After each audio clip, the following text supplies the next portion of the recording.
முதலாவது வசனத்தை யாராவது ஒருத்தர் வாசிங்க. சகல ஜனங்களே கைகொட்டி தேவனுக்கு முன்பாக கெம்பீர சத்தமாய் ஆர்ப்பரியுங்கள். இதுல என்ன சொல்லியிருக்குன்னா, சகல ஜனங்களே, நம்ம தான், அந்த ஜனங்கள் நம்ம தான். கைகொட்டி தேவனுக்கு முன்பாக கெம்பீர சத்தமாய் ஆர்ப்பரியுங்கள். நம்ம வந்து தேவனை கைத்தட்டி கெம்பீர சத்தமா ஆர்ப்பரிக்கணும்னு கர்த்தர் விரும்புறாரு, நம்ம கிட்ட எதிர்பார்க்கிறாரு. நம்ம சும்மா கடமைக்குன்னு அந்த கைத்தட்டி ஏதோ பேருக்கு இங்க வந்துட்டோம் அப்படின்றனால கைத்தட்டி நம்ம இது பண்ணாம, நம்மளோட இருதயத்துல கர்த்தரை வந்து உள்ளத்துல ஆழமா நினைச்சு, அவர் நமக்கு செஞ்ச நன்மைகளை நினைச்சு, அவரை கரங்களை தட்டி நம்ம என்ன செய்யணும்னா கெம்பீர சத்தமாய் ஆர்ப்பரிக்கணும். கெம்பீர சத்தம் நமக்கு எப்ப வரும் அப்படின்னா, ஆண்டவர் நமக்கு செஞ்ச நன்மைகளை நம்ம நினைச்சு பார்க்கும்போது தான் கெம்பீர சத்தம் வரும். அப்ப ஒவ்வொரு தடவையும் நம்ம அவரை ஆராதிக்கும் போது நமக்கு அவர் செஞ்ச நன்மைகளை நினைச்சு கெம்பீர சத்தத்தோட அவரை ஆராதிக்கணும். நம்ம நார்மலா வீட்டுல இப்ப இருக்கிறோம் அப்படின்னு நினைச்சுக்கோங்க. ஆண்டவரோட நாமத்தை நம்ம வந்து மகிமைப்படுத்தும் போதோ இல்லைன்னா அவரை துதிச்சு பாடும் போதோ நம்மளால என்ன செய்ய முடியாதுன்னா சத்தமா பாட முடியாது. ஏன்னா சத்தமா ஒரு பாட்டு கூட பாட முடியாது. ஏன்னா நம்ம இருக்கிற இடம் வந்து அப்படி இருக்கு. நம்மளை சுத்திலும் ரட்சிக்கப்படாத ஜனங்கள் இருப்பாங்க. நம்ம இருக்கிற வீடு வந்து வாடகை வீடு இல்லைன்னா ஒத்தி வீடு அந்த மாதிரி இருக்கும். ஹவுஸ் ஓனர் ப்ராப்ளம் இருக்கும். அப்ப நம்ம வந்து வீட்ல அந்த மாதிரி துதிச்சு அவரை சந்தோஷமா அந்த மாதிரிலாம் நம்ம வந்து என்ன செய்ய முடியாதுன்னா ஆராதிக்க முடியாது. ஸோ நம்ம சர்ச்சில் தான் அவரை சத்தமா மனசு விட்டு, இந்த சர்ச்சில் நம்ம ஆராதனை செய்யும் போது யாருமே நம்மளை வந்து கேட்க போறது, கேள்வி கேட்க போறது கிடையாது. ஏன்னா ஆண்டவர் நம்ம மத்தியில உலாவுகின்றார்.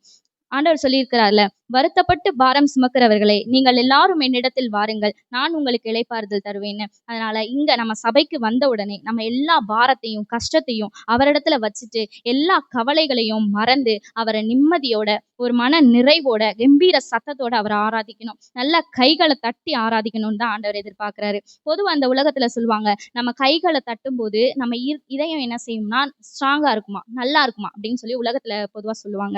ஆனா நான் சொல்றேன், நம்ம கர்த்தருக்காக இந்த நேரத்துல கரங்களை தட்டி நம்ம பாடும் பொழுது நம்ம இதயம் மட்டும் இல்ல, நம்ம ஒட்டுமொத்த சரீரமே பலமா ஸ்ட்ராங்கா மாறும்.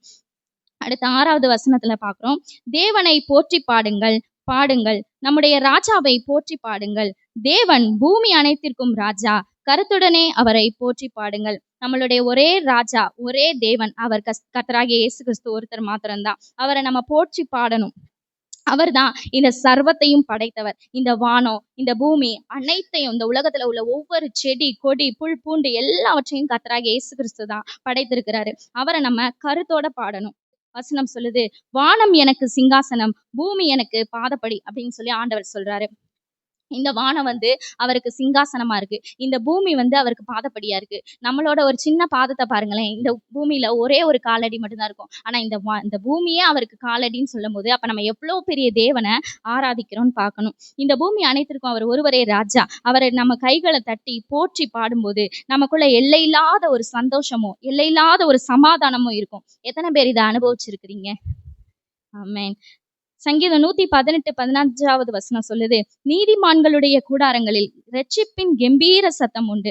இப்ப இதுல நீதிமான்கள்னா யாரு அப்படின்னா பார்த்தோம்னா நம்ம தான் நீதிமான்கள். நம்ம கர்த்தருடைய கிருபையினால நீதிமான்களா மாற்றப்பட்டு இருக்கிறோம். பாவிகளா இருந்த நம்மளை கர்த்தர் தெரிந்து கொண்டு அவருடைய பரிசுத்த இரத்தத்தினால கழுவி நீதிமான்களா மாற்றி இருக்கிறாரு. பழைய ஏற்பாட்டுல நம்ம கூடாரம் அப்படின்னு சொன்னாலே அது வந்து டக்கு ஞாபகத்துக்கு வர்றது வந்து ஆசாரிப்பு கூடாரம் தான். இப்ப ஆசாரிப்பு கூடாரம் அப்படின்னா எது அப்படின்னா சர்ச்சு தான். ஸோ ஆசாரிப்பு கூடாரத்துல தான் நம்ம இப்ப இருக்கோம். அடுத்து ரட்சிப்பு அப்படின்னா என்னன்னு பார்ப்போம். நமக்கு ரட்சிப்பை வந்து கர்த்தர் இலவசமா கொடுத்திருக்கிறாரு. ரட்சிப்புனா ஒண்ணும் இல்ல, விடுதலை. நம்ம பாவத்துல இருந்து விடுதலை ஆயிருக்கிறோம். நம்ம வந்து அக்கிரமங்கத்துல இருந்து விடுதலை ஆயிருக்கிறோம். பிசாசின் பிடியில இருந்து விடுதலை ஆயிருக்கிறோம். இந்த மாதிரி ஒவ்வொரு இதுலையும் நமக்கு விடுதலையை கர்த்தர் கொடுத்திருக்கிறாரு. அதுதான் ரட்சிப்பு. நம்ம இப்ப நீதிமான்னா என்னன்னு பார்த்தோம், ஆசரிப்பு கூடாரம்னா என்னன்னு பார்த்தோம், ரட்சிப்புனா என்னன்னு பார்த்தோம். எனவே நம்ம நீதிமான்களாக ஆசாரிப்பு கூடாரத்துல, அதாவது இந்த சர்ச்சில் ரட்சிப்பின் அனுபவத்தை பெற்றுக்கொண்டு கர்த்தருடைய நாமத்தை கம்பீர சத்தமாய் ஆர்ப்பரிக்கணும். அடுத்து சங்கீதம் 150:5 யாராவது வாசிங்க. சங்கீதம் 150:5.